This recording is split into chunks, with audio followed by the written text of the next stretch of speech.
కలిసి ప్రభువుని స్తుతించులాగున ఆయన సన్నిధిని కలిగి ఉందాము. ప్రభు శ్రేష్టమైన సమయాన్ని మనకు అనుగ్రహించారు. దయా ప్రభా, దీర్ఘశాంతుడవు నువ్వు, నిర్మలమైన వాడవు నువ్వు, పరిశుద్ధుడవు నీవు యేసయ్యా. మా జీవితాన్ని నీ యొక్క పాదాల దగ్గర కుమ్మరిస్తున్నాము తండ్రి. మాతో మాట్లాడండి అని ప్రార్థన చేద్దాం. మన ప్రభు ఎట్టివాడు అంటే కనికరము గలవాడు. ఆయన కనికరము మానవుల మధ్యన లేదు, రాజుల మధ్యన లేదు. ఆయన కనికరము ఎలాంటిది అని మనం చూస్తే, భూమి మీద మనుషుల మధ్యన కనబడని కనికరాన్ని దేవుడు మనకు స్పష్టంగా ఇస్తూ ఉన్నాడు. ప్రభువా, నీ సన్నిధానములో ప్రభువా, నీ కృప వలన జీవిస్తున్న మమ్మలను కరుణించు తండ్రి అని ప్రార్థన చేద్దాం.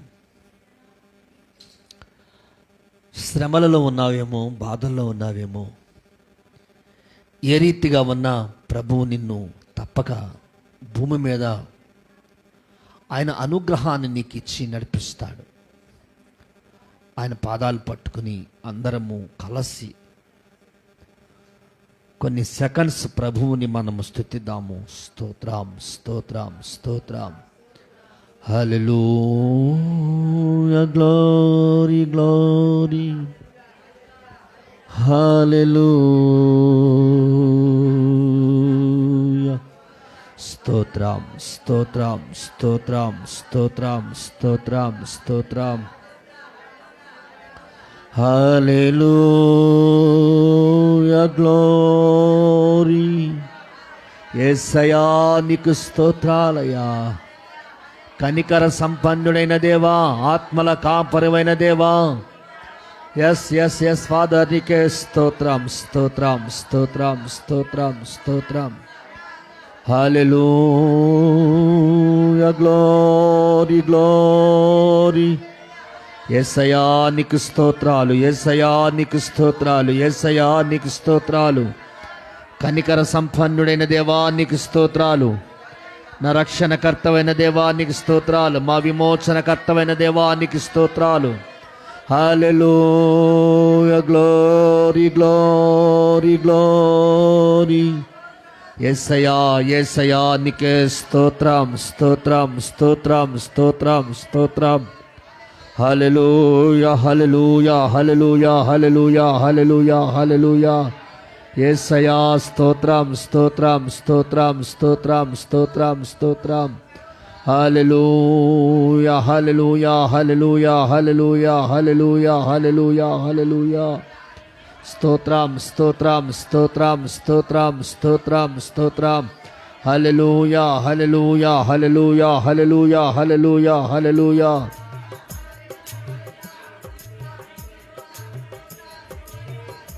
స్తోత్రం, స్తోత్రం, స్తోత్రం, స్తోత్రం, స్తోత్రం, స్తోత్రం.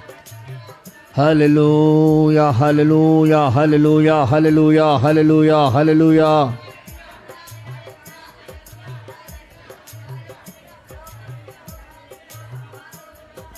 యేసయ్యా నీకే స్తోత్రం, స్తోత్రం, స్తోత్రం. కోతంత విస్తారమాయనే, కోతకు పనివారు కొదువాయనే. కోతంత విస్తారమాయనే,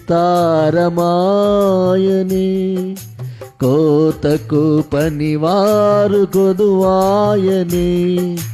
ప్రభు యేసు నిధులల్ని నిలువాయనే, ప్రభు యేసు నిధులల్ని నిలువాయనే. ఈ కోతకు సమయం, పనివారి తరుణం, ప్రార్థన చేయుదమా.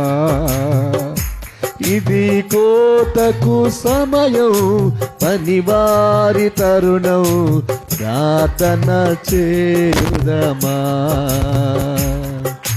పైరును చూచెదమా,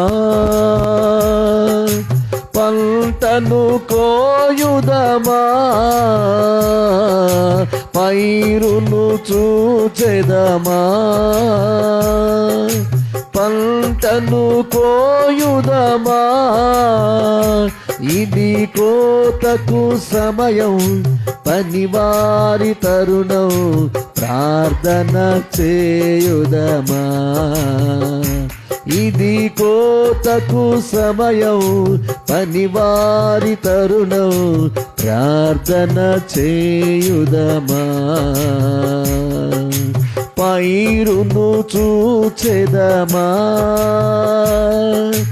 పంటను కోయుదమా, పైరును చూచెదమా. పంటను కోయుదమా, ఇది కోతకు సమయం, పనివారి తరుణం, ప్రార్థన చేయుదమా. ఇది కోతకు సమయం, పనివారి తరుణం, ప్రార్థన చేయుదమా. సంగమా మౌనము దాల్చకుమా, కోసేటి పనిలోన పాల్గొందుమా.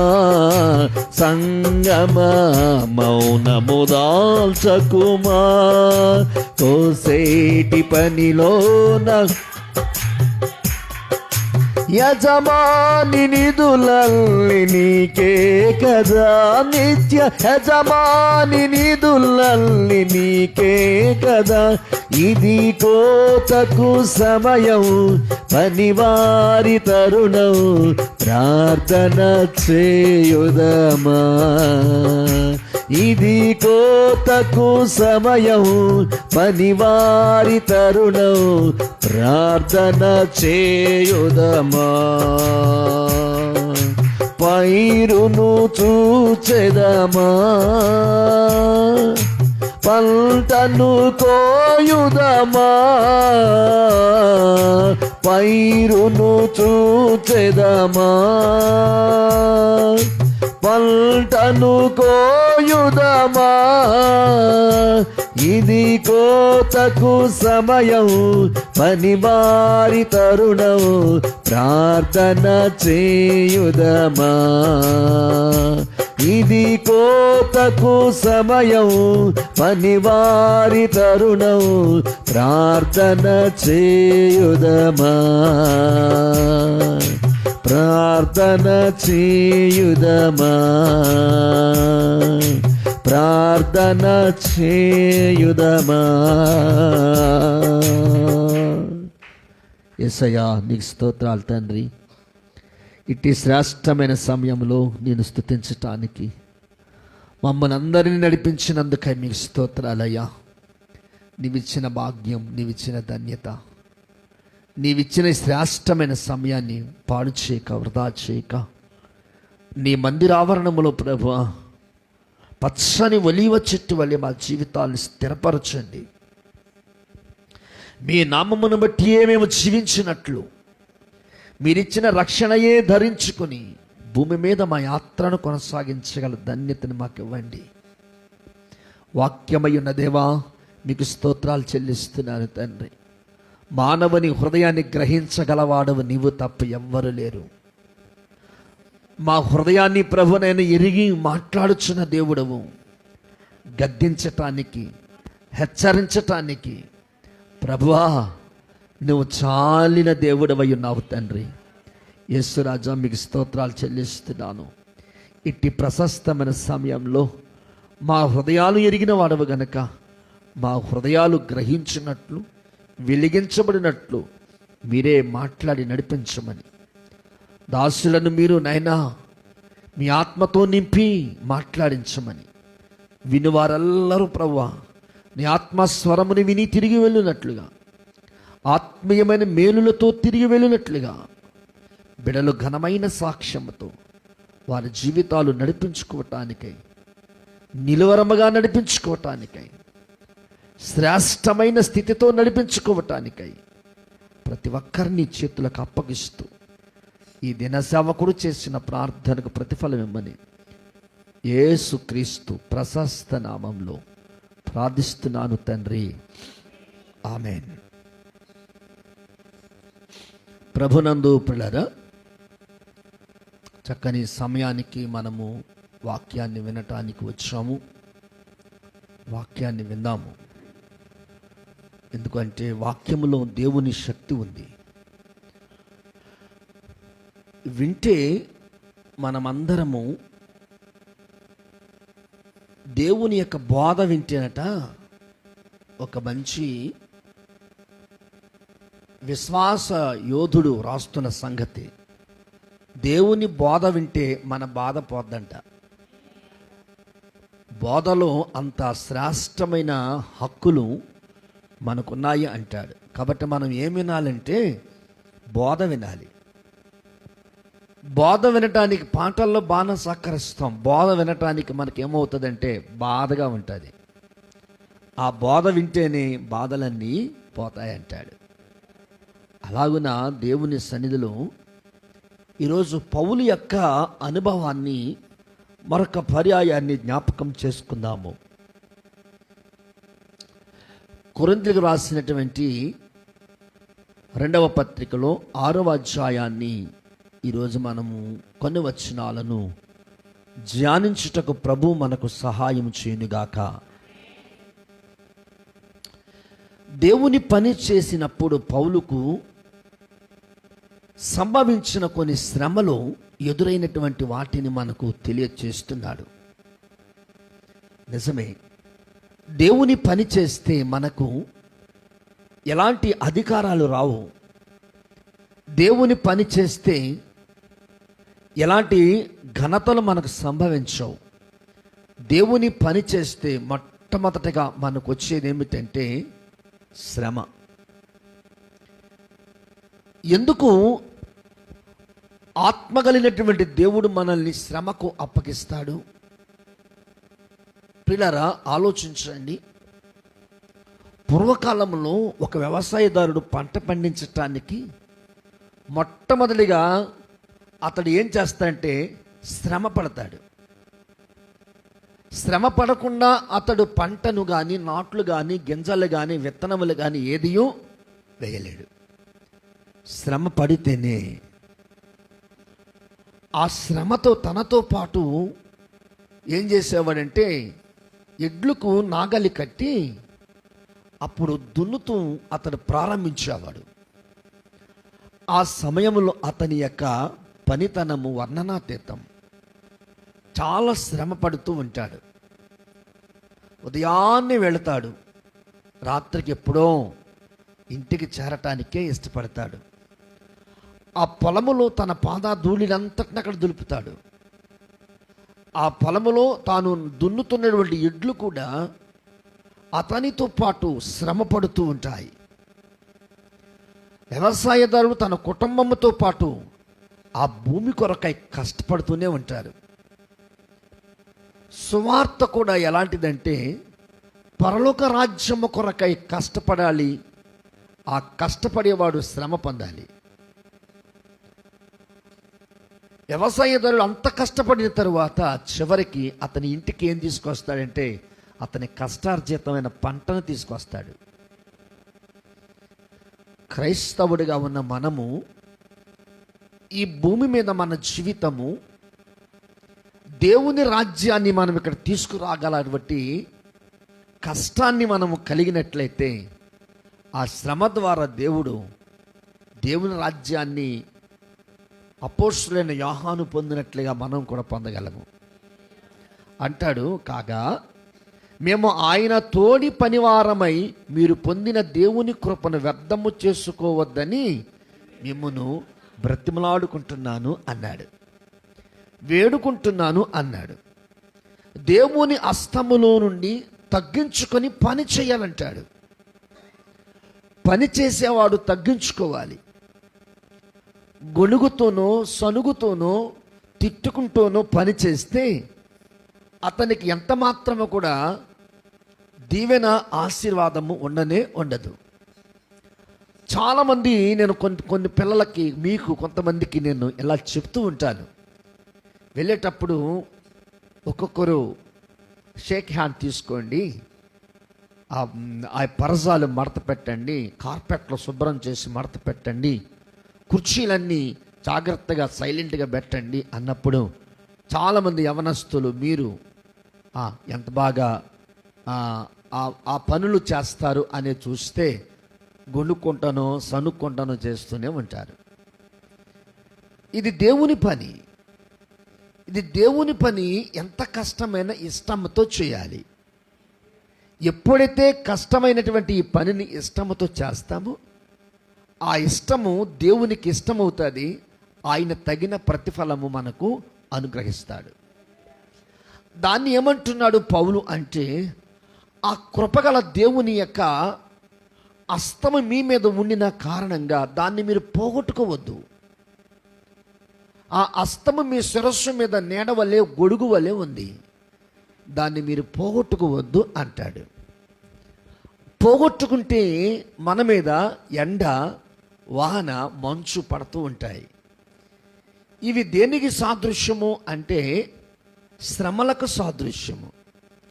ఆయన గాయపడిన హస్తము మన శిరస్సు మీద ఒక గొడుగు మాదిరి వలె ఉంటే అది ఎలా ఉంటుంది అంటే వాటిలో నుంచి మనకు రక్షణ ఆయన గాయపడిన హస్తాన్ని ఇస్తుంది. దాని వలన శరీరము బలహీనతకు గురి కాదు, ఆత్మ మరింత ఉజ్జీవముతో ప్రభువుని స్తుతిస్తూ ఉంటుంది. ఆ కృపగల దేవునిని మీరు పోగొట్టుకోకండి. ఎందుకంటే మన క్రియలు దేవునికి అప్పుడప్పుడు కోపం పుట్టిస్తుంటాయి. దైవజనుడు అంటే భయం ఉండదు. ఏమండి, దైవజనుడు ఏం పని చెప్పాడో ఆ పని చేయాలి, లేకపోతే దైవజనుడు కాదు దేవుడు కోపగిస్తాడు అనే భయం ఉండాలి. నేను చెప్పాను అంటే అర్థం ఏమిటి? నేను చెప్తే మీకు ఆశీర్వాదం కాదు. నా నోటి ద్వారా ఆత్మ అయిన దేవుడు మీకు ఎప్పుడైతే సెలవిస్తాడో అప్పుడు ఆ పని చేసిన వానికి దేవుడు ఏమిస్తాడు? జీతం ఇస్తాడు. ఏమిస్తాడు? జీతం ఇస్తాడు. ఆ జీతం కొరకు మీరు పని చేయండి. నేనేమిస్తాను? నేనేం జీతాలు ఇవ్వలేను. ఒకవేళ ఏదైనా ఇవ్వాలనుకున్నా కానీ నా మట్టుకు నాకేం సరిపోకుండా ఉంటుంది. అదే దేవుడైతే తన దగ్గర అంతా నీకు ఇస్తాడు. ఆ కృపగల దేవునిలో ఉన్న మంచి లక్షణం అదే. నువ్వు చిన్న పని చెయ్యి, నువ్వు పెద్ద పని చెయ్యి, ఏ పని చేసిన దేవుడు నీకు జీతం అనేది ఖచ్చితంగా ఇస్తాడు. కానీ ప్రియులారా, ఆ చేసే పని మనం ఎలా చేయాలి అంటే పరిశుద్ధతతో చేయాలి. ఈ చేతులట పరిశుద్ధమైన చేతులుగా మారాలి. పరిశుద్ధమైన చేతులుగా మారితే నువ్వు చేసిన పరిచర్యకు దేవుడు పరిశుద్ధత కలిగినటువంటి కొన్ని వరాలను దేవుడు నీకు అనుగ్రహిస్తాడు. పిల్లలు ఇక్కడ అదే అంటున్నాడు, మీరు పని చేసినప్పుడు తగ్గించుకుని పని చేయండి, బాధ్యతతో పని చేయండి. ఆ కృపగల దేవుని యొక్క నేత్రాలు మీ మీద పడినట్లు చేయండి. సనుగుతూ గొణుగుతూ మనం పని చేస్తే దేవుని పిల్లారా అది ఆశీర్వాదం కాదు. పూర్వదినాల్లో మా నాన్నగారు మైక్ వేసేవాడు. ఎక్కడైనా కృతజ్ఞత కూటాలు పెడితే మరలా మైక్ విప్పి ఇక్కడ చెట్టు ఉండేది, ఆ చెట్టు కట్టాలి పిల్లలు. ఆ రాత్రికాడి కట్టాలో మళ్ళీ చెక్ చేయాలి దాన్ని. ఎందుకంటే తెల్లవారుజామున నాన్నగారు మైక్ వేసేవాడు. ఆ మైకులు ఇప్పి కట్టడానికి యవనస్తులు చాలామంది తిట్టుకునేవారు. ఏంట్రా బాబు ఇది పని, ఏంట్రా నాయన అర్ధరాత్రి అని. కానీ పిల్లరా, ఆ పని చేసిన వాళ్ళందరి జీవితాలు ఈ రోజున ఎంత ఆశీర్వాదకరంగా ఉన్నాయో. ఆ రోజున వాళ్ళకి కష్టమే అయి ఉండొచ్చు, ఆ రోజున వాళ్ళకి ఖచ్చితంగా కష్టమై ఉండొచ్చు పిల్లరా, కానీ ఈ రోజున వాళ్ళు గొప్పోళ్ళుగా ఉన్నారు. దేవుడు వారికి జీతం ఇచ్చాడు. ఆ జీతము తరగనిది. ఇప్పుడు మనం పని చేస్తాం, ఉద్యోగం చేస్తాం, నెలకు జీతం తెచ్చుకుంటాం, కానీ 10 దినాల్లోనూ 15 దినాలు అయిపోతుంది అది. కానీ దేవుడు కనుక జీతం ఇస్తే అది ఎంత మాత్రము కూడా అవదు, శాశ్వము ఎంతో కొంత మిగులుతూనే ఉంటుంది అది. అలాంటి జీతాన్ని ఇస్తాడు. పోగొట్టుకోకండి, ఆయన కృపను మీరు వ్యర్థం చేసుకోవద్దు అని సెలవిస్తూ ఉన్నాడు పౌలు. 2వ వచనం అంటాడు, అనుకూల సమయమందు మీ మొర్రను ఆలకించి తిని రక్షణ దినమునందు నిన్ను ఆదుకొంటిని అని చెబుతున్నాడు కదా.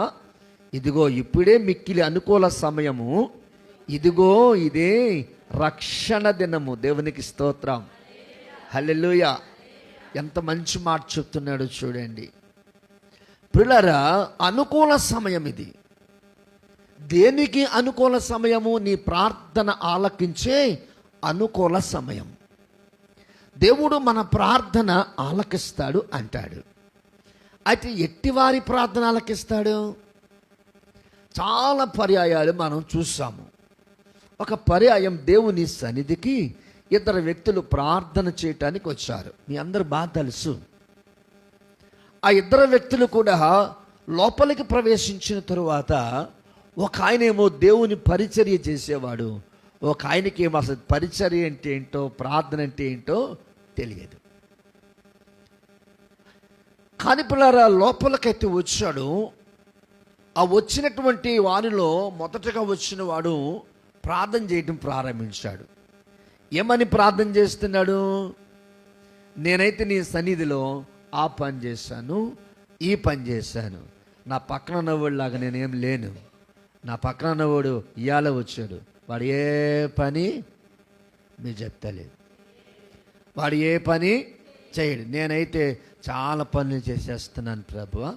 నేనైతే మరి శనివారం నాడు వస్తున్నాను, నేనైతే ఆదివారం నాడు వస్తున్నాను, నేనైతే బుధవారం వస్తున్నాను, ఇంకా నేనైతే శుక్రవారం వస్తున్నాను, నేను ఎప్పుడు మానలేదు అని ప్రార్థన చేస్తున్నాడు. ఎవరు? సుంకరి. అతడి పేరు ఎవరు? ప్రియులారా, మనము జ్ఞాపకం చేసుకోవాలి. తను కలిగినటువంటిది ఏమైతే ఉందో ఆ సుంకరి అనేవాడు ఎంత మాత్రము కూడా జ్ఞాపకం చేసుకోవటం లేదు. అతను ఒకే ఒక మాట అన్నాడు. ఏమిటంటే, నీ మందిరములో నేను కాలు మోపుటకైనను చాలు. ఈ పరిసైడు ఏమని చేస్తున్నాడు? విమర్శనాత్మకమైన ప్రార్థన చేస్తున్నాడు. తన్ను తానుగా హెచ్చించుకునే ప్రార్థన చేస్తున్నాడు. తన్ను తానుగా ఈ ఒకనికి మరి గౌరవము కలుగునట్లుగా, తనకు ఘనత వచ్చినట్లుగా చేసుకుంటున్నాడే కానీ తగ్గింపు కలిగిన ప్రార్థన, ప్రేమ కలిగిన ప్రార్థన, పరిచర్య కలిగిన ప్రార్థన అతని జీవితంలో కనిపించలేదు. కానీ సుంకర్ ఏం చేస్తున్నాడు? నేను పాపిని అని గుండెలు బాదుకుంటున్నాడు. దేవుని స్తోత్రం. ఏం చేస్తున్నాడు?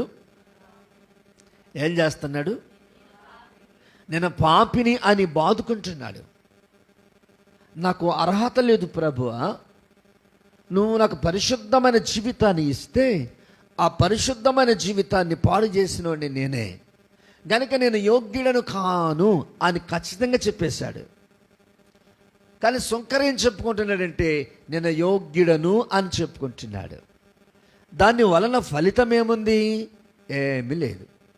దేవుని పిల్లారా, మనం గ్రహించాలి. దేవుని సన్నిధికి వచ్చినప్పుడు ఒక అనుకూలమైన సమయాన్ని దేవుడు నీకు ఇచ్చాడు. ఏమిటి అనుకూలమైన సమయం అంటే? దేవునితో మాట్లాడుట. ఎవరితో మాట్లాడాలి? దేవునితో మాట్లాడాలి. దేవునితో మాట్లాడేటప్పుడు నీవేదో గొప్పగా ఆలోచించుకుని మాట్లాడతావేమో, అవసరంలే. నీ జీవితాన్ని ఆయన పాదాల దగ్గర పెట్టి ప్రార్థన చేయాలి. అబ్రహాము దేవునితో ప్రార్థన చేసేటప్పుడట, అబ్రహాము దేవునికి ఎలా ఉన్నాడు అంటే స్నేహితుడిగా ఉన్నాడు. అంటే దేవుడు నీకు ప్రక్కన ఎలా ఉంటాడంటే ఒక స్నేహితుడు ఉండేటట్టు ఉంటాడు. పిల్లరా, ఆయన నీ ప్రక్కన ఎప్పుడు ఉంటాడంటే నువ్వు ఆయనతో మాట్లాడినప్పుడు. ఆయనతో మాట్లాడటానికి ఒక ఆధారం ఏమిటంటే ప్రార్థన. ఈ ప్రార్థన మన జీవితంలో ఎప్పుడైతే ఉంటుందో ఆ ప్రార్థన ఆయన వింటాడు. వెంటనే దేవుడు నీకేమిస్తాడంటే ఒక అమూల్యమైన శ్రేష్టమైన భూమి మీద దొరకనటువంటి రక్షణ అనేది నీకు ఇస్తాడు. హల్లెలూయా. ఎందుకు ఈ రక్షణ అంటే, దేవుని పిల్లారా, మనము దేవుని యొక్క మందిరములో ఉన్నటువంటి మనము ఈ రక్షణ ఎందుకు అంటే, పరలోకానికి వెళ్ళటానికి మన దగ్గర ఎట్టి అర్హత లేనే లేదు. అర్హత లేదు గనక రక్షణ పొంది ఉంటే మనము అర్హత కలిగి ప్రభు మనల్ని పరలోకానికి నడిపిస్తాడు. రక్షణ ఎవరి ద్వారా వచ్చింది? మనిషి ద్వారా రాలేదు, దేవుడి ద్వారానే వచ్చింది. ఆ దేవుడు ఎవరంటే యేసుక్రీస్తు. యేసుక్రీస్తు ద్వారా తప్ప ఎవడును దేని వలనైనను దేని ద్వారానైనను పరలోకములోనికి ప్రవేశించడు. ప్రియరు ఖచ్చితంగా చెప్తున్నాడు, ఇదే మీకు మిక్కిలి అనుకూలమైన సమయము, ఇదే మీకు రక్షణ దినము అంటున్నాడు.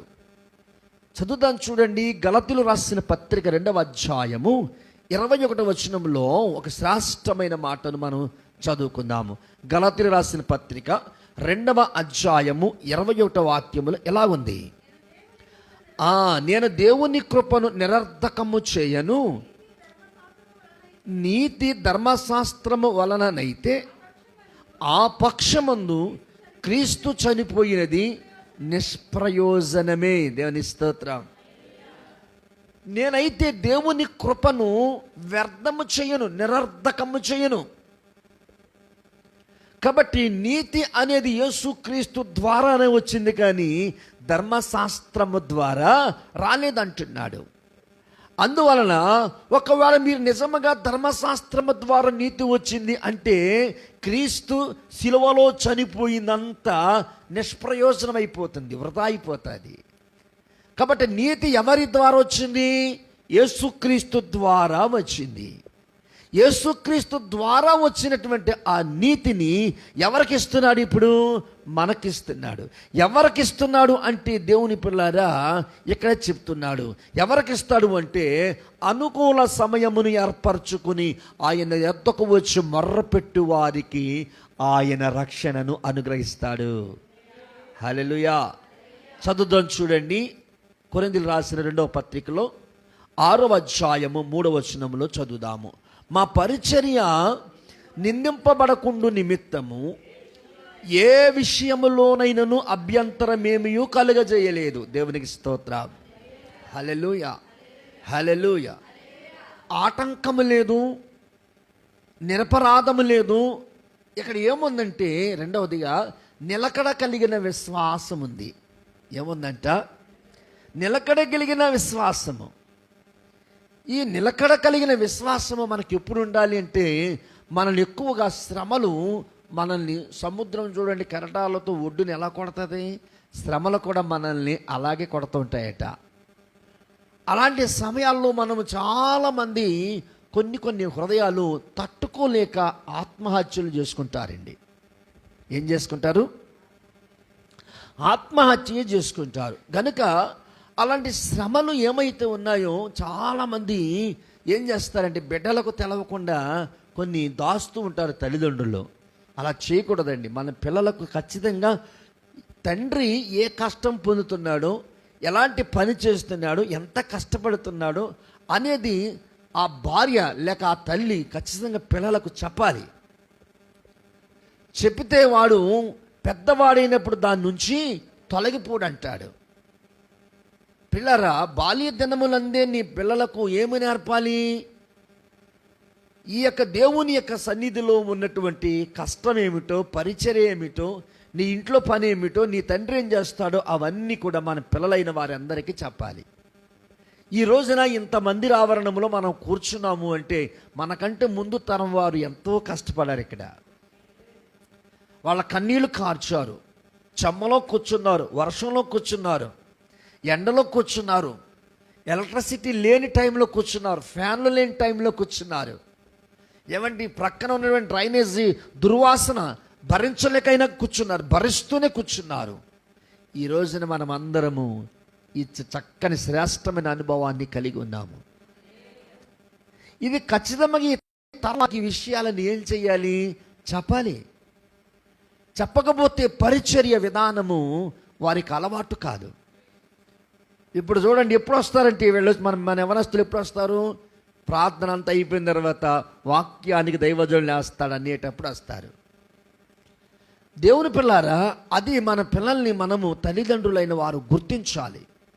అందువలన 4వ వచనం ఏమంటారు చూడండి, శ్రమల యందైనను ఇబ్బందుల యందైనను ఇరుకుల యందైనను దెబ్బల యందైనను చెరసాలలలోను అల్లర్లలోను ప్రయాసములోను జాగరములోను ఉపవాసములోను మిగిల ఓర్పు గలవారమై ఉన్నాము. దేవునికి స్తోత్రం. ఇప్పుడు చెప్పండి, క్రైస్తవుడికి ఏముండాలి?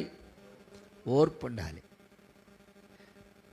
ఏ విషయాల్లో ఓర్పు ఉండాలి అక్కడ చెప్పాడు. శ్రమల్లో, ఇబ్బందుల్లో, దెబ్బలలో, చెరసాల్లో, అల్లర్లో, ప్రయాసములో, జాగరములో, ఉపవాసములో మనకు ఎలా ఉండాలంటే మిగుల ఓర్పు కలిగిన వారమై ఉండాలి.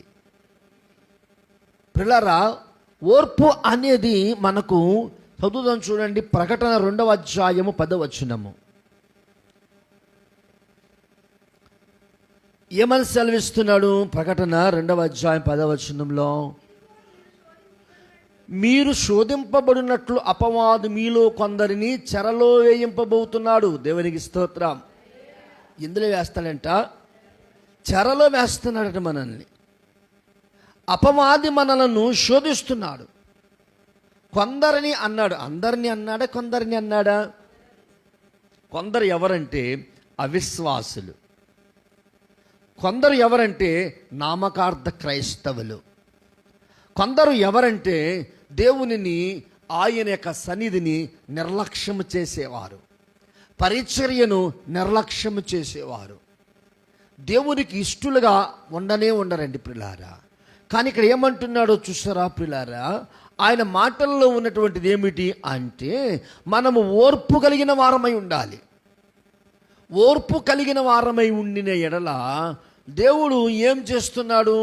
పవిత్రతతోనూ, జ్ఞానముతోనూ, దీర్ఘశాంతముతోనూ, దయతోనూ, పరిశుద్ధాత్మ వలన నిష్కపటమైన ప్రేమతోనూ, సత్యవాక్యము చెప్పుట వలనను, దేవుని బలము వలనను, కుడి ఎడమల నీతి ఆయుధములు కలిగి ఉందుము. దేవునికి స్తోత్రం. హల్లెలూయా. పిల్లరా, పైన ఏమన్నాడు? మిక్కిలి ఓర్పు అన్నాడు. ఏమన్నాడండి? ఓర్పు. ఇక్కడ పౌలు యొక్క ఓర్పు అని చూస్తున్నాడు. ఇది అంత సులభమైన పదమేమి కాదండి. చాలా కష్టం ఓర్పు అనేది. చాలామందికి ఓర్పు ఉండదండి పిల్లారా. కానీ ఇక్కడ పౌలు ఏం చెప్తున్నాడు? ఓర్పు కలిగిన వారిగా ఉండాలి. శ్రమలో మనము ఓర్పు కలిగి ఉంటే దేవుడట మహిమగల కిరీటాన్ని మనకు పెడతాడట. శ్రమలో మనం ఎలా ఉండాలంటే ఓర్పు కలిగిన వారిగా ఉంటే ఏం పెడతాడట? మహిమగల కిరీటాన్ని పెడతాడు. దేవునికి స్తోత్రం. పిల్లరా, శ్రమ అంటే అర్థం ఏంటి తెలుసా? ఒక వ్యక్తిని ఒక పెద్ద బండకు కట్టి సముద్రంలోనూ గోదావరి నదులు వదిలేస్తే వాడు లేవగడా? అలాంటి ఓర్పు ఉండాలి మనకి. బండ వంటి ఓర్పు మనలో ఉండాలి. పిల్లరా, ఎప్పుడైతే ఇట్టి ఓర్పును మనము కలిగి ఉంటామో దేవుడు మనల్ని ఏం చేస్తున్నాడు అనేది చూస్తే గనక ఆయన ఒక వ్యక్తి అనుభవముతో కూడిన ప్రార్థన, ఓర్పు, సహనము, వీటన్నిటిలో మనము విశ్వాసముతో ఎప్పుడైతే కలిగి ఉంటామో ఈ నిరీక్షణ, ఏ నిరీక్షణ? నువ్వు ఎదురు చూస్తూ కనిపెడుతూ మొర్ర పెడుతున్నటువంటి ఈ నిరీక్షణకు ఆధారమైన యేసుక్రీస్తు నిన్ను ఆ యొక్క ఓర్పు సహనమును కలిగజేసి నీ ప్రాణమును ఆయాసమునకు, దుఃఖమునకు కలగకుండా నిలువబెడతాడట. మన ప్రాణమునకు ఏమి రాదంట?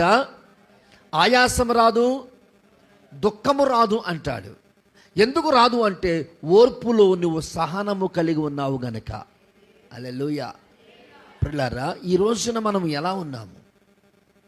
సేవ చేసేటువంటి సేవకుడు కూడా ఏముండాలంటే ఓర్పు ఉండాలి, సహనం ఉండాలి. ఎప్పుడైతే ఓర్పు అనేది మన జీవితంలో కనబడుతుందో దానివలన ఆ కృపగల దేవుడు మనకు భూమి మీద ఒక జీతాన్ని ఏర్పరుస్తాడు. అది ఖచ్చితమైన జీతం. ఎలాంటి జీతం అది? ఖచ్చితమైన జీతం.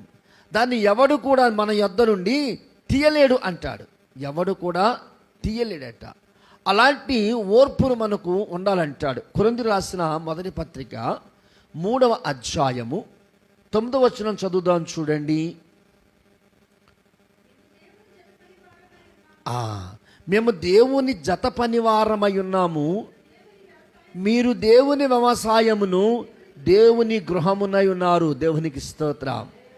చూసారా పిల్లరా, పౌలు తన సువార్తలో సెలవిస్తున్నాడు ఏమంటట, మేము దేవునికి జత పనివారమై ఉన్నాము. మరి సంఘం ఏమై ఉన్నదంట? వ్యవసాయమును దేవుని గృహమునై ఉన్నది అంటాడు. వ్యవసాయము చాలా కష్టం, ఇల్లు కట్టడం కూడా ఆ కష్టాలను చెప్తున్నాడు అన్నమాట. దాని వెనుక ఉన్న కష్టాన్ని చెప్తున్నాడు. దేవుని జతపానవారమై ఉన్నటువంటి సేవకుల దగ్గర సంఘము ఎలా ఉండాలంటే కష్టపడాలి. సంఘం ఎలా ఉండాలంట? కష్టపడాలి. ప్రార్థనలోను చదివాం కదా, ఉపవాసములోను జాగరణలోను మనం ఎలా ఉండాలంట? కష్టపడాలి. ప్రార్థన అంటే మనకు కేవలము చాలామంది అనుకుంటున్నారు ఆదివారమే అనుకుంటున్నారు. ప్రార్థన అంటే చాలామంది అనుకుంటున్నారు మా ఇంట్లో నేను చేసుకుంటున్నాను కదా అనుకుంటున్నారు. చాలామంది ప్రార్థన అంటే ఏమనుకున్నారంటే నేను మందిరానికి వచ్చేసాను కదా అందరికంటే ముందు అని అనుకుంటున్నారు. కాదు, ప్రార్థన అంటే అర్థం ఏంటో తెలుసా ప్రియులారా? దేవునితో మాట్లాడాలి. దేవునితో ఎలా మాట్లాడాలి? నీ ఒక్కదానివే దేవునితో ఎలాగో మాట్లాడతావులే, కానీ నీకు కలిగినటువంటి శ్రమలు, నీకు కలిగిన ఇబ్బందులు, నీకు కలిగినటువంటి అన్నీ కూడా ఎలాంటివంటే పెద్ద బండ వంటివి. ఆ బండను ఏం చేయాలంటే నలకొట్టాలి. నలకొట్టాలంటే నీ ఒక్కరి వలన అయ్యే పని కాదు. అందుకని ఏం చేయాలి? ఇద్దరు లేక ముగ్గురుతో కలిసి ఆ బండను కొట్టాలి.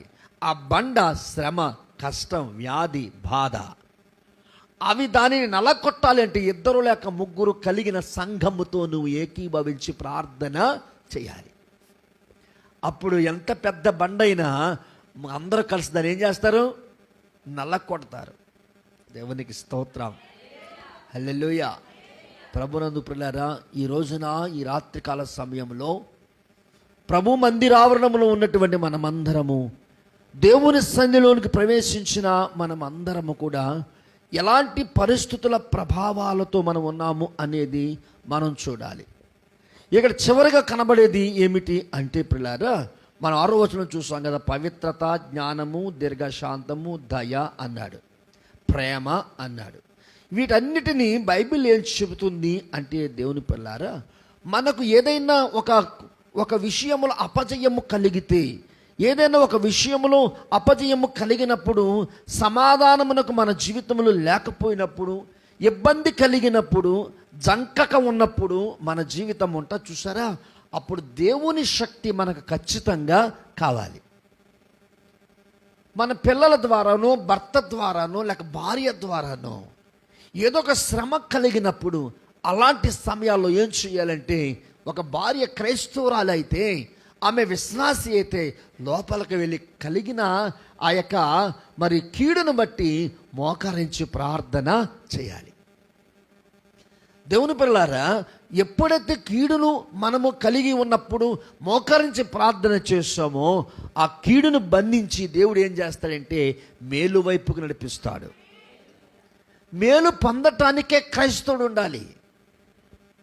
దేవుడు మనకు మేలును అనుగ్రహించాడు. సిలువలో మనకున్న శ్రమనంతటిని ఏం చేశాడు? దేవుడు నల్లకొట్టాడు. మనకున్న పాపమనంతటిని నల్లకొట్టాడు. మనకున్నటువంటి శాపమనంతటిని తీసివేసేసాడు. వాటన్నిటిని తీసివేయడం ద్వారా మనం క్షమించబడ్డాము. అందరము ఇప్పుడు ప్రభు దగ్గర ఉండటానికి ఆయన ఇష్టపడుతున్నాడు. ఆయన ఇష్టపడుతున్నప్పుడు నువ్వేం చెయ్యాలి అంటే ప్రియులారా, నీ ప్రార్థన అనుభవము ఉండాలి. ఏముండాలట? ప్రార్థన అనుభవాన్ని మనము కలిగి ఉండాలి. అంటే దయ అనేది ఖచ్చితంగా ఉండాలి. ఏముండాలంట? దయ ఉండాలి. ప్రియులారా, ఎప్పుడైతే దయ ఉంటుందో పరిశుద్ధాత్మ నీలోనికి వస్తుంది. పరిశుద్ధాత్మ నీలో ఎప్పుడైతే ఉంటుందో ప్రేమ నీలో ఉంటుంది. దయ, పరిశుద్ధాత్మ, ప్రేమ, ఈ లక్షణాలు నీకు ఎప్పుడు వస్తాయి అంటే దేవుని పిల్లలారా, దేవుని యొక్క వాక్యము నువ్వు విన్నప్పుడు, లేక బోధ విన్నప్పుడు. నువ్వు బోధ వింటే ఖచ్చితంగా నీకున్న శ్రమలో, నీ బాధలో నుంచి దేవుడు నీకు విడుదలను అనుగ్రహిస్తాడు. బోధ వినకపోతే గనక నువ్వు అక్కడే కొట్టుకుంటావు, నూతిలో కప్ప కొట్టుకున్నట్టుగా అక్కడే ఉంటావు. దాని నుంచి నీకు విడుదల లేదు, పైకి ఎగరలేవు, అక్కడి నుంచి తప్పించుకోలేవు. దాని నుంచి తప్పించుకునే మార్గాన్ని సిద్ధం చేసిన వాడు యేసు ప్రభు ఒక్కడే. అందుకనే ఈ బోధ నీకేమిస్తుంది అంటే దయ ఇస్తుంది. దయ కనికరము నీలోనికి ఎప్పుడు వస్తాయంటే పరిశుద్ధ ఆత్మ ఉన్నప్పుడు. పరిశుద్ధాత్మ నీకు ఏం బోధిస్తుందంటే ప్రేమను గురించి బోధిస్తుంది. ఈ 3 లక్షణాలు నీలో ఎప్పుడైతే కనిపిస్తున్నాయో దేవుడు ఒక సురక్షితమైనటువంటి గమ్యానికి తప్పకుండా మనల్ని చేరుస్తాడు. ఆ గమ్యానికి చేరటానికి మనం ఎంత తపన పడుతున్నాము. 10వ తరగతి అంతా చదివేస్తాడండి. మార్చి నెలకు వచ్చిన తర్వాత అప్పుడు ఉంటుంది వాడి బడాయి. ఏంటంటే ఆ మార్చి నెలలో ఏప్రిల్ నెలలోనో ఆఖరిన పరీక్షలు పెడతారు వాడికి. ఆ పరీక్షలు పెట్టేటప్పుడు వాడికి ఉన్న టెన్షన్ చూడండి. ఈ సంవత్సరం చదివిందంతా ఆఖరు రాయాలి. మరి అలాగే క్రైస్తవునికి ఉన్న జీవితము కూడా అట్టిదే. నీ విశ్వాసములోనికి అడుగు పెట్టిన తరువాత, నువ్వు విశ్వాసములోనికి పాదమును మోపిన తరువాత దేవుడు నిన్ను ఎక్కడ తీసుకెళ్తాడంటే కష్టతరమైనటువంటి పనికి తీసుకెళ్తాడు. ఆ కష్టతరమైన పనిలో నీకేం ఉండాలి అంటే దేవుని బోధ ఉండాలి. ఎప్పుడైతే కష్టాల్లో నువ్వు దేవుని బోధ వింటావో అప్పుడు నీకు దయగల హృదయం కలుగుతుంది. ఎందుకు కలుగుతుంది అంటే ఆ బోధలో పరిశుద్ధాత్మ దేవుడు నీలోనికి ప్రవేశించాడు. ఎప్పుడైతే పరిశుద్ధాత్మ దేవుడు నీలోనికి ప్రవేశించాడో నీలో ఏం పుట్టిందంటే ప్రేమ పుట్టింది. ప్రేమ ఎలాంటిదో తెలిసే పిల్లారా, నువ్వు గోదావరి గొట్ట మీద నిలవబడి గోదావరి గొట్ట తెగిపోయినా అక్కడ నిలబడి ఉంటావు చూసావా, ఆ నిలబడిన చోట దేవుడు ఖచ్చితంగా నేను కాపలా కాస్తాడు. ఆ లోయలోనికి కొట్టుకుపోతున్న నీటిలోనికి నేను పడనివ్వకుండా కాపలా కాస్తాడు ఆయన. అంత కృపగల దేవుడిని మనం ఈ రోజున ఏం చేస్తున్నాం, పోగొట్టుకుంటున్నాము. ఆ కృపగల దేవుణ్ణి మనం ఏం చేసుకున్నాము, ఏం వ్యర్థం చేస్తున్నాము. భక్తిలో వ్యర్థము, పాటల్లో వ్యర్థము, విశ్వాసములో వ్యర్థము, పరిచర్యలో వ్యర్థమైపోతున్నాము. ఎందుకని అంటే సరైన రీతిలో క్రమంలో బోధన మనం వినలేకపోతున్నాము. ఎందుకు ఈ బాధలు, ఇన్ని శోధనలు, ఇన్ని కష్టాలు అంటే నీలో ఏమి లేదు, బోధ లేదు. బోధ అంటే సువార్త. ఏమి లేదు, సువార్త లేదు. సువార్త నీ జీవితంలో ఉంటే ఎలాంటి వార్తని నువ్వు తట్టుకోగలవు, ఎలాంటి వార్తని నువ్వు దాన్ని గ్రహించగలవు, ఎలాంటి వార్తని నువ్వు దాన్ని పట్టుకుని దాన్ని చూడగలవు. దేవుని పిల్ల చాలామంది కొన్ని వార్తలు విని హార్ట్ అటాక్ చనిపోయిన వాళ్ళు ఉన్నారు. కొన్ని వార్తలు విని మంచాన పడిన వాళ్ళు ఉన్నారు. కొన్ని వార్తలు విని పిచ్చోళ్ళైపోయిన వాళ్ళు కూడా ఉన్నారు పిల్లారా. అలాంటి అగత్యారానికి నేను తీసుకువెళ్లకుండా దేవుడు ఏం చేస్తున్నాడో తెలుసా, నేను కాపలా కాస్తున్నాడు. ఆ కాపలా కాసే దేవుడు ఏమన్నాడు తెలుసా, నేను గొర్రెలకు మంచి కాపరిని అన్నాడు. దేవుడు ఎవరంటండి, యేసయ్య ఎవరట, మంచి కాపరి. యేసు ప్రభు ఎవరంట, మంచి కాపరి. మంచి కాపరైన యేసు నీ యొక్క శ్రమల్లో తోడై ఉంటాడు. మంచి కాపరి అని యేసు నీ కష్టాల్లో నీకు తోడై ఉంటాడు. మంచి కాపరి అని యేసు నీకు వ్యాధిలో ఉన్నప్పుడు నిన్ను స్వస్థపరుస్తాడు. మంచి కాపరి అని యేసు నిన్ను మరణమునకు చెందనివ్వకుండా జీవము దగ్గరకు తీసుకువెళ్తాడు. మంచి కాపరి అని యేసు నీ జీవితాన్ని కష్టాల్లో నుంచి లేవనెత్తుతాడు. మంచి కాపరి అని యేసు చివరికి నేను పరలోకానికి తీసుకువెళ్తాడు. అందుకే ఈ విశ్వాసం మనకు ఉండాలి. ఈ విశ్వాసములో మన జీవితము నడిపించబడితే గనక దేవుడు తప్పకుండా మనల్ని ఆయన ప్రేమలో, ప్రేమ ఎలాంటిదో తెలుసా, భూమి మీద ప్రేమకున్న బలం దేనికి లేదు. భూమి మీద ప్రేమకున్న బలం దేనికి లేదు. మనం ఎందాక చెప్పుకుంటున్నాం, ఈ భూమి మీద అట్ట దేవుడు పెట్టినటువంటి పంచభూతాల్లో మూడిట్లకు బలం ఎక్కువంట. ఒకటి ఏంటి, గాలి, నీరు, అగ్ని. వీటికి చాలా బలం కదా. గాలిని ఎవడు ఆపలేడు, నీటి యొక్క వేగాన్ని కూడా ఎవడు ఆపలేడు, అగ్నిని కూడా అంటుకుందంటే దాన్ని ఎవడు ఆర్పలేడు. ఈ మూడిట్లకి చాలా బలం ఉంది. కానీ ఈ మూడిట్లని బంధించగల శక్తి దేనికి ఉందంటే ప్రేమకుంది. ప్రేమ అన్న మాటకు అర్థం ఏంటో తెలుసా, యేసుక్రీస్తు. ప్రేమ అన్న మాటకు అర్థం ఏంటండి, యేసుక్రీస్తు. యేసుక్రీస్తు అనే ప్రేమ, యేసుక్రీస్తు అనే శక్తి, యేసుక్రీస్తు అనేటువంటి దివ్యమైనటువంటి ఆ యొక్క పరిశుద్ధ ఆత్మ నీలో ఎప్పుడైతే ఉంటుందో, ఇప్పుడు బలమైనటువంటి నీరుని, బలమైనటువంటి గాలిని, బలమైనటువంటి అగ్నిని మనం తప్పకుండా ఆర్పివేయగలము. హల్లెలూయా, హల్లెలూయా, హల్లెలూయా. చూద్దాం, చివరిగా నేను చెప్పి ముగిస్తాను. మొట్టమొదటిగా ఏది బలమైనది అని చెప్పుకున్నాము? గాలి బలమైనది. ఏంది బలమైందంట? ఒక పర్యాయం ప్రభువు దోణి ఎక్కి సముద్రంలో ప్రయాణం చేస్తున్నాడు అద్దరికి వెళ్ళటానికి. అక్కడికి ఒక భయంకరమైన గాలి తుఫాను రేగింది. అప్పుడు లోపల ఉన్న నావలో ఉన్నటువంటి పడవలో ఉన్నటువంటి వారు అందరూ ఏమైపోయారు? గాలికి భయపడిపోయారు. పిల్లరా, జాగ్రత్తగా గమనించాలి. మనము ఆ గాలికి ఆ కెరటాలు కొట్టుకోవడం వల్ల ఆ నావ ఏమైపోయిందంటే పగిలిపోతుంది. ప్రభు అంటున్నాడు, పిల్లారా భయపడకుడి. ఆయన నావ మీద నిలవబడి గాలిని గద్దించగానే గాలి ఏమైపోయింది? నిమ్మళమాయను అని వ్రాయబడ్డాది. ఏమైందంట? బలమైనటువంటి గాలిని అణిచిన వాడు ఎవరు? యేసు ప్రభు ప్రేమతోనే చెప్పాడు.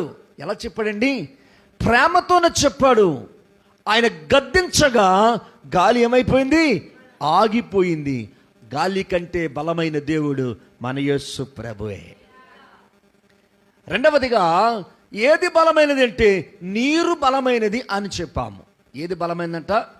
నీరు బలమైనది అని వాక్యమే చెప్తుంది. పిల్లారా, ఈ బలమైనటువంటి నీటి ప్రవాహములో మన జీవితాలు కొట్టుకుపోకుండా కాపాడగలిగినది ఎవరు అంటే యేసు అక్కడే. ఒక పర్యాయం ఆ శిష్యులందరూ చేపలు పట్టుకుంటూ ఉన్నారు ఆ నీటిలో, ఆ సముద్రంలో. ప్రభు వారు అక్కడికి వెళ్ళి అన్నాడు, పిల్లలారా మీ దగ్గర తినడానికి ఏమైనా ఉన్నాయా అని అడిగారు. అప్పుడు శిష్యులు ఏమన్నారు? ఉదయం నుంచి మేము చేపలు పడుతున్నాం కానీ ఒక చేప కూడా పడతలేదు. ఏదో ప్రభు అక్కడ మాట చెప్పాడు, వాళ్ళు వల్ల వేశారు. అయిపోయిన తర్వాత పేతురు అన్నాడు, ప్రభువా నీకులాగా నీటి మీద నడవాలని నాకు ఆశ ఉంది అన్నాడు. అయితే ప్రభు ఏమన్నాడు? పదనాయన నడువు, దాన్ని ఏముంది అన్నాడు. ఆయన ఎవరిని చూసి నడవాలి? యేసును చూసి నడవాలి. కానీ యేసు కంటే నీళ్లే బలమైనవి అనుకుని నీటిని చూసి నడువాడు చివరికి ఏమైపోతున్నాడంటే మునిగిపోతున్నాడు. రక్షకుడు, నీటిని నేలను వేరుపరిచిన దేవుడు ఎదురుగా ఉండినప్పుడు నీటికి నువ్వు ఎందుకు భయపడుతున్నావు? అవిశ్వాసము. అదేమిటది? అవిశ్వాసము. అవిశ్వాసము ఉంటే నువ్వు మునిగిపోతావు, విశ్వాసం ఉంటే నువ్వు పైకి తేల్తావు. నువ్వు విశ్వాసిగా ఉన్నావా, అవిశ్వాసిగా ఉన్నావా? మిమ్మల్ని విశ్వాసములో నడిపించాలని నేను చాలా తాపత్రయపడుతున్నాను. విశ్వాసములోకి నడిపించాలని నేను చాలా ఆశపడుతున్నాను. విశ్వాసములోకి నడిపించాలని కొన్ని క్రమశిక్షణ కలిగినవి, కొన్ని శిక్షణ కలిగినవి మీకు నేను ముందే పెడుతున్నాను. పిల్లారా, మనము నీటి మీద నడిచేటప్పుడు యేసును చూసి నడవాలే కానీ నీటిని చూసి నడవకూడదు. యేసును చూసి నడిస్తే నీటి మీద నడుస్తావు, నీటిని చూసి నడిస్తే నీటిలో మునిగిపోతావు. దేవుని స్తోత్రం. అల్ప విశ్వాసి ఏమన్నాడు యేసయ్య? అల్ప విశ్వాసి. చూసారా, నీటి కంటే బలమైన దేవుడు మన యేసు ప్రభు. చివరిగా అగ్ని. చివరికి ఏంటి? మీ అందరికీ తెలుసు, షడ్రక్ మెషక్ అబేద్నెగోలను విశ్వాసులు. వాళ్ళు ఎవరండి? వాళ్ళు విశ్వాసులు. విశ్వాసముతోనే వారు అగ్నిగుండములకు వెళ్ళారు. అగ్నిగుండములకు ఎలా వెళ్ళారు? వాళ్ళు మా దేవుడు మమ్మల్ని రక్షించుటకు సమర్థుడు అని వెళ్ళారు. దేవునికి స్తోత్రం. ఎప్పుడైతే అగ్నిగుండంలో వారు తిరుగుతున్నారు, రాజుగారు చూశాడట. రాజు కిటికీ చూసి అగ్నిగుండం వైపు ఉన్నాడు. కిటికీ చూసేసరికి ఆ ముగ్గురుతో పాటు 4వ వ్యక్తి తెల్లని వస్త్రములు వేసుకుని తిరుగుతూ ఉన్నాడట. హల్లెలూయా. దైవ జనాంగమా ప్రియులారా, ఆ అగ్నిగుండమున 4వ వ్యక్తి షడ్రక్ మెషక్ అబేద్నెగో లేక తల వెంట్రుక ఒకటైనను కాలకుండా వారికి తోడుగా తిరుగుతూ ఉన్నాడు. దేవుని పిల్లారా, గాలి కంటేను, నీరు కంటేను, అగ్ని కంటేను బలమైన దేవుడు మన యేసయ్య. గాలిని, నీటిని, అగ్నిని నోటితో పలికితే అవి కలిగినాయి. అవి దేవుని కంటే బలమైనవి కానే కాదు. ప్రియ దేవుని బిడ్డలారా, వీటన్నిటికీ గల కారణము ఆ ప్రేమామయుని యొక్క కృప.